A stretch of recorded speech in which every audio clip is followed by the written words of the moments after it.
नचिकेता सबसे पहला काम यही करता है कि मेरे पिता मेरे कारण दुखी हैं, मेरे कारण परेशान हैं, गलती किसी की भी क्यों ना हो, पहला वर मैं ये मांगता हूं कि जब मैं आपसे छूटकर त्वत्प्रसृष्टम मा विवदेत प्रतीता, जब मैं आपसे छूट करके जाऊं तो मुझसे उसी प्रेम से बात करें जिस प्रेम से पहले किया करते थे।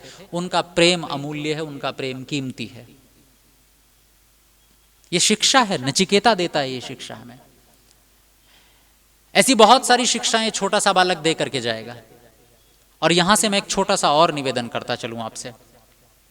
जिस समय हम परिवार में रहते हैं, परिवार में जीते हैं, तो एक उम्र तक हमें लगता है कि अकेले जी लेंगे, लेकिन एक उम्र के बाद में लगने लगता है अब कोई व्यक्ति जीवन में चाहिए। अभी हम पंडित जी के घर बैठे थे तो चर्चा हो रही थी कि उनसे पूछा जा रहा था कि पंडित जी पहले ज़्यादा अच्छे रहते थे कि अब ज़्यादा अच्छे रहते हैं। हमारे आचार्य डॉक्टर धर्मवीर जी को लोग वैसे ही देख करके बोल देते थे कि माता जी घर पर हैं कि नहीं हैं।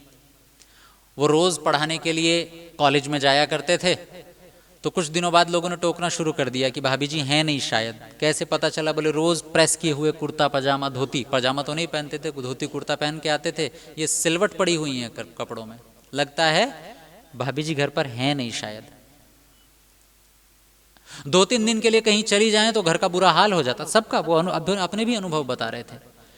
और मुझे बैठे बैठे एक मंत्र याद आ रहा था जो विवाह संस्कार का मंत्र है।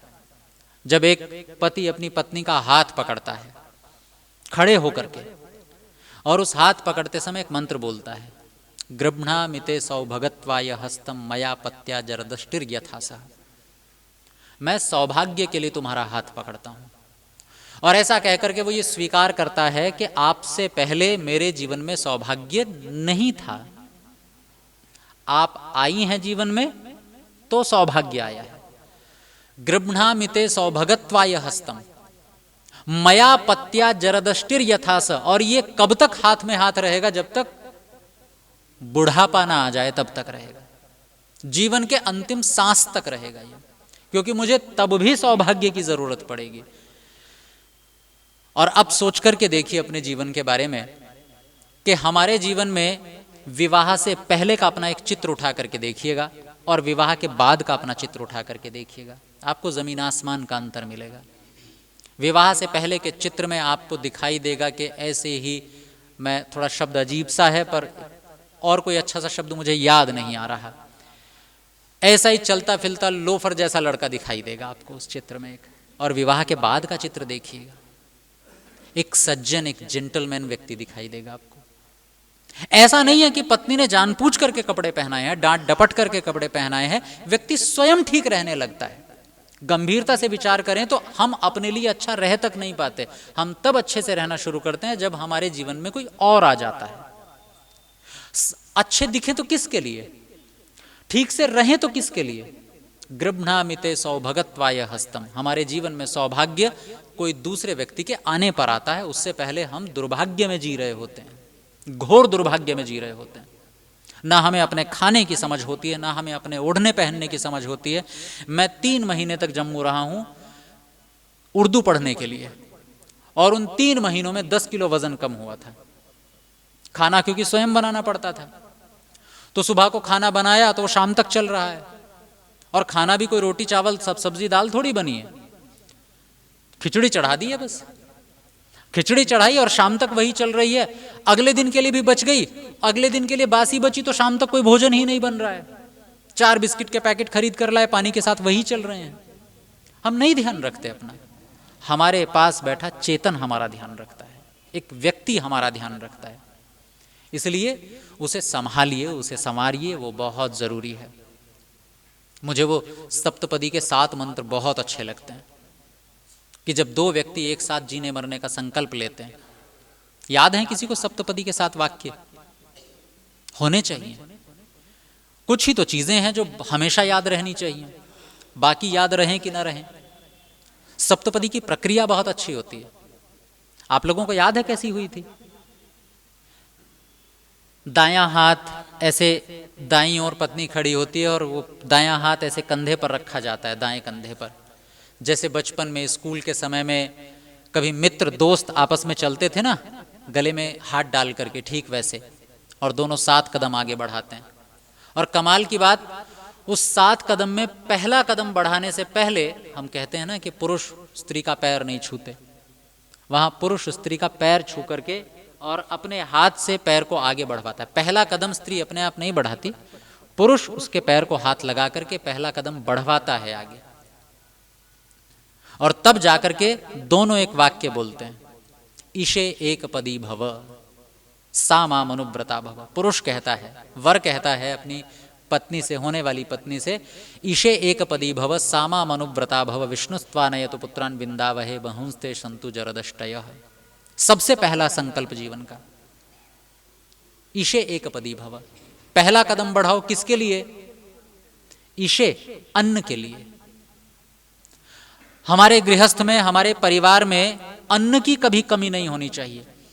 एक तो वेद ना जितना जितना आप समझते जाएंगे उतना उतना ज्यादा प्रैक्टिकल नजर आएगा आपको। वेद की सुंदरता ही यही है। वेद कभी भी आपको कोई अव्यावहारिक बात नहीं कहेगा। मेरा तो जितना जितना मैं वेद के 1-2 मंत्र रोज प्रतिदिन पढ़ लेता हूं, उतना उतना ये विश्वास और गहरा होता जा रहा है कि पूरी दुनिया की बातें एक तरफ, हवाई बातें एक तरफ, और वेद की व्यावहारिक प्रैक्टिकल बातें एक तरफ। आप जब गृहस्थ में जाते हैं तो लोग कुछ भी कह सकते हैं कि गृहस्थ में जाने से पहले सबसे जरूरी क्या, तो कह सकते हैं कि वेद जरूरी है, कोई कह सकते हैं समझ जरूरी है, लेकिन वेद कहता है नहीं, हमारे ऋषियों के संस्कार कहते हैं नहीं, सबसे पहला अन्न जरूरी है। घर बातों से नहीं चलता, अनाज से चलता है। ईशे एक पदी भव। आज के बाद तुम और मैं विचार तय करके ही इस दहलीज तक पहुंचे हैं। दोनों के विचार मिलते हैं, दोनों में समझ है, तभी यहां तक पहुंचे। और आज के बाद हम दोनों अन्न के लिए एक दूसरे के साथ चलेंगे, अन्न की कभी कमी नहीं होने देंगे। ये पहला संकल्प है हम दोनों का, ईशे एक पदी भव। दूसरा, ऊर्जे द्विपदी भव। दूसरा कदम बढ़ाएंगे किसके लिए? ऊर्जा के लिए। ऐसे कभी नहीं रहना कि मुंह लटकाए हुए बैठे हैं। और वेद नहीं आदेश देता इस बात का, वेद नहीं अनुमति देता कि आप घर पर और मुंह लटकाए हुए बैठे हो। अगर मुंह लटकाए हुए बैठे हैं तो पराजित हो गए हैं। उस दिन हम पराजित हो गए अपने आप से, अपने समाज से, अपने परिवार से।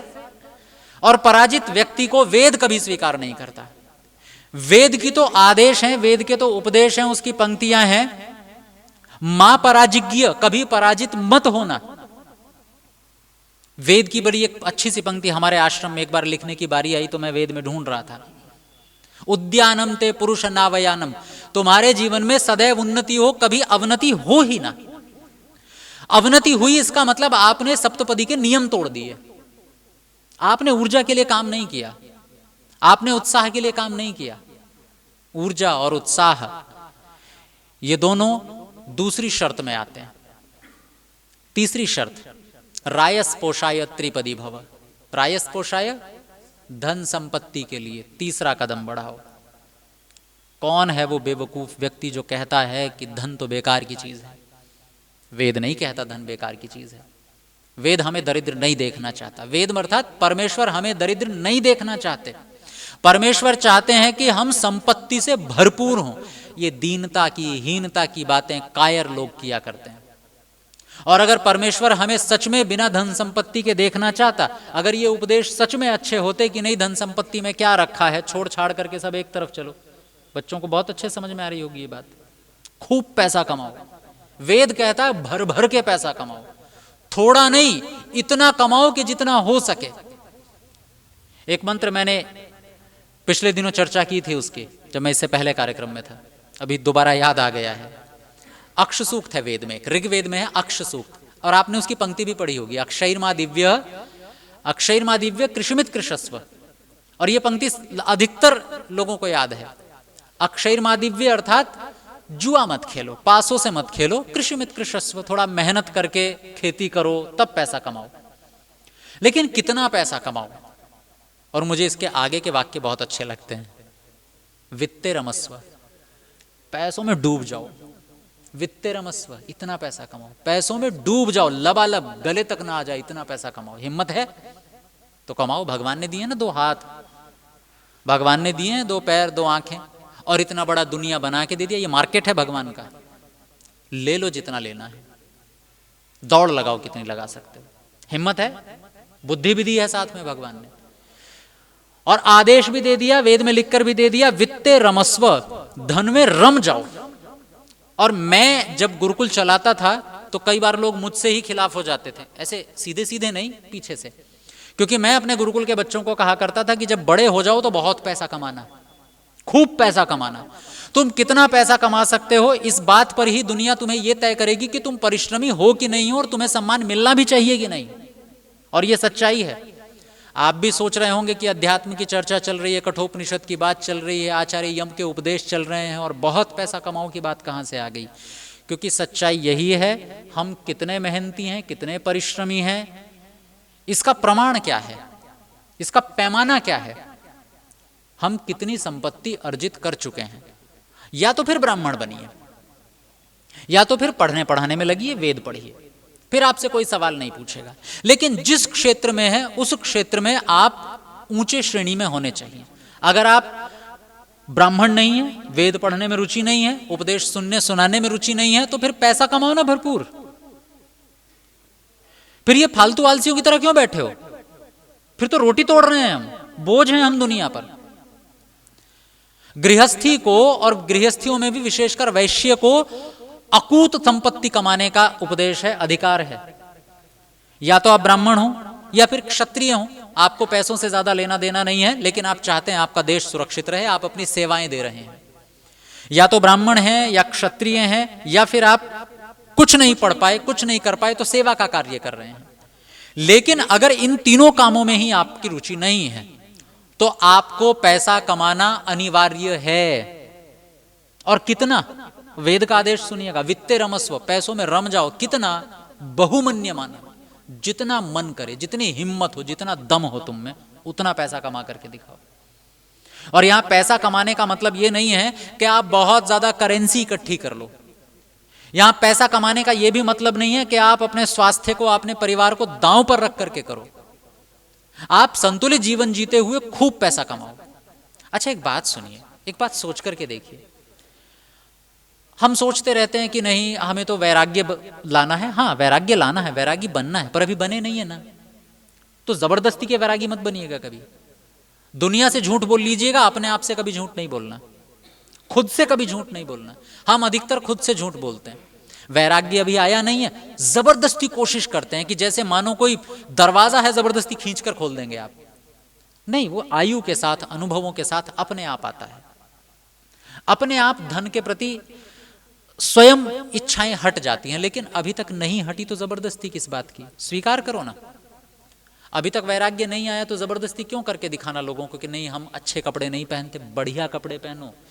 आपको आश्चर्य होगा, गुरुकुल में जब विद्यार्थी जाता है तो उस समय, आप में से कोई गुरुकुल में कभी नहीं रहे हैं, स्कूल के बच्चे हैं ना, चलो आपको एक नई बात सीखने को मिलेगी।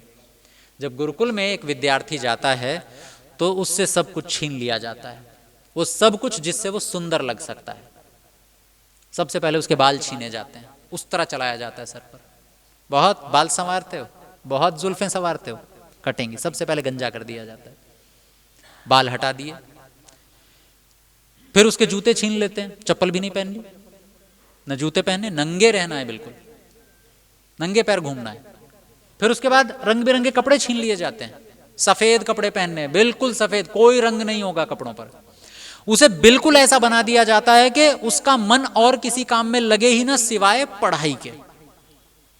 लेकिन इसका मतलब यह है क्या कि आचार्य अपने बच्चों को, गुरुकुल में पढ़ने वाले विद्यार्थियों को बचपन से ही सन्यासी बनाना चाहते हैं? नहीं।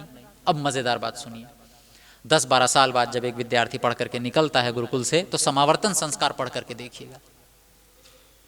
क्योंकि क्या है, हम स्वाध्याय करना बंद कर चुके हैं, तो हमारे फंडे क्लियर नहीं है। जब विद्यार्थी गुरुकुल से पढ़ करके बाहर निकलता है तो जिस आचार्य ने रंग बिरंगे कपड़े छीने थे, जिस आचार्य ने बाल कटवाए थे, जिस आचार्य ने चप्पलें छीनी थी, जिस आचार्य ने यह कह दिया था कि धूप हो कि बरसात हो छाता नहीं लगाना, जिस आचार्य ने सख्त नियम बनाया था कि आंखों में काजल नहीं लगाना, बुरी बात नहीं है, जिस आचार्य ने सख्त नियम लगा दिया था कि शरीर पर किसी तरह का कोई परफ्यूम नहीं लगाना, माला नहीं पहननी, अंगूठी नहीं पहननी, जो नियम, जो शर्तें हैं ना, 24 से संबंधित 22 हैं उपनयन संस्कार के समय की, उन सब में निषेध है, ये भी नहीं करना, ये भी नहीं करना। वही आचार्य समावर्तन संस्कार के समय अपने विद्यार्थी को अपने हाथ से बहुत महंगे रंग बिरंगे कपड़े पहनाता है। व्यावहारिक रूप में नहीं बता रहा हूं, डॉक्यूमेंट्स हैं। समावर्तन संस्कार में लिखा है कि ऐसा पहनाए। जिसने माला निकाल ली थी उसके गले से, वो आचार्य स्वयं उसके गले में एक माला पहनाता है। अपने हाथ से उसे बहुत सुंदर से राजाओं वाले जूते पहनाता है।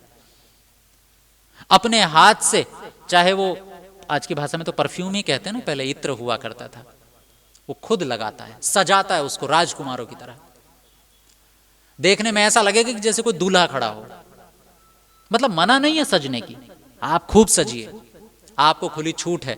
और अगर इस दुनिया में सजना, अच्छा दिखना, अच्छा पहनना, अच्छा रहना अगर बुरा होता तो भगवान इतनी सुंदर दुनिया बनाता ही ना, खाली ब्लैक एंड व्हाइट दुनिया बना के भेज देता। पर भगवान ने जब दुनिया बनाई तो बहुत खूबसूरत बनाई, बहुत सुंदर बनाई। एक से एक बढ़कर के फूल हैं जिनमें के पास से निकल जाओ ना तो ठहरने का मन करे, इतनी सुंदर सुगंध आती है। एक से एक सुंदर रंग बिरंगे फूल हैं कि आपका बस मन ठहर जाए देखने के लिए। सुंदर आवाजें हैं, नहीं तो सब कौवे कौवे भरे होते दुनिया में, नहीं, कोयल भी है, बहुत मीठी आवाजें भी हैं। भगवान ने दुनिया बहुत खूबसूरत बनाई है। इसका मतलब भगवान चाहता है कि हम अच्छे से रहें, अच्छा कमाएं, अच्छा पहने। वित्ते रमस्व बहुमन्यमाना, इसलिए पैसों से कभी 36 का आंकड़ा नहीं होना चाहिए। और अगर है तो आज से सुधार कर लीजिए। जिसके पास पैसा नहीं है वो आलसी है, मैं तो यही मानता हूं। देखिए, आप मुझे कुछ भी मन मन में कह सकते हैं, लेकिन अगर हम ब्राह्मण नहीं है, क्षत्रिय नहीं है, शूद्र भी नहीं है और पैसा हमारे पास है नहीं, तो सीधी सी बात है हम आलसी हैं, हम पुरुषार्थी नहीं है। इसका मतलब वेद कहता है खूब धन संपत्ति हो, और सप्तपदी में तो चौथा कदम बढ़ाते ही तीसरा कदम, रायस पोषाय त्रिपदी भव, धन संपत्ति के लिए तीसरा कदम बढ़ा रहे हैं हम। इसके बिना भी काम नहीं चलेगा।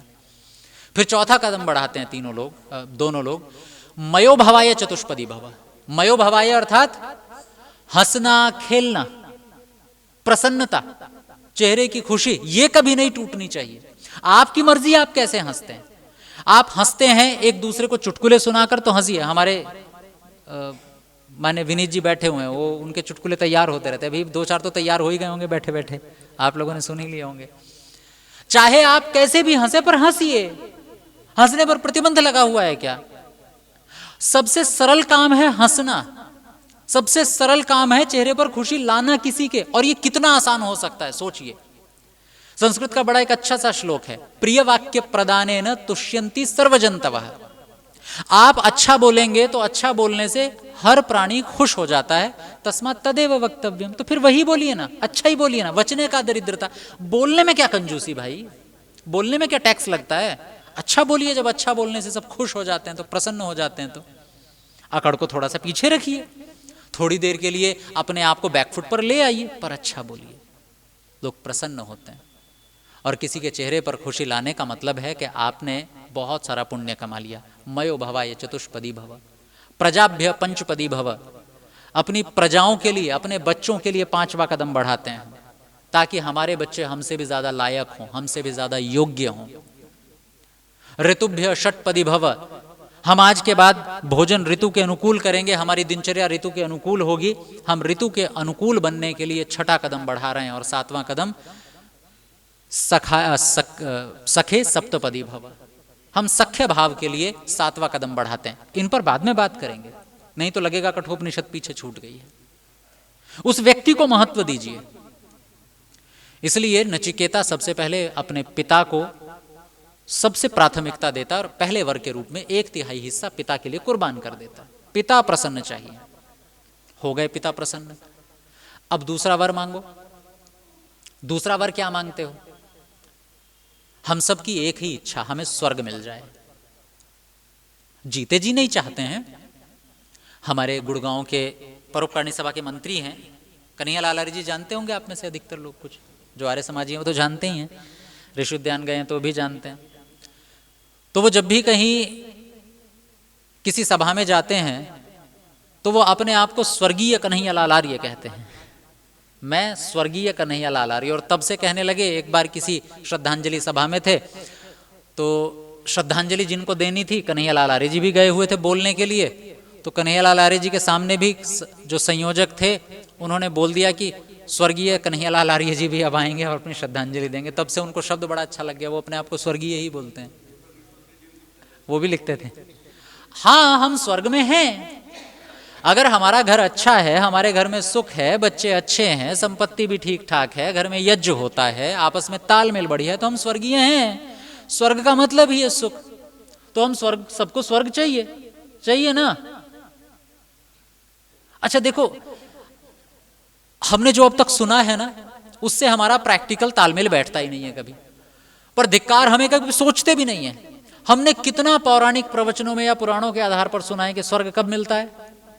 मरने पर मिलता है। स्वर्ग चाहिए, चाहिए कि नहीं चाहिए? चाहिए। मतलब मरने को तैयार है?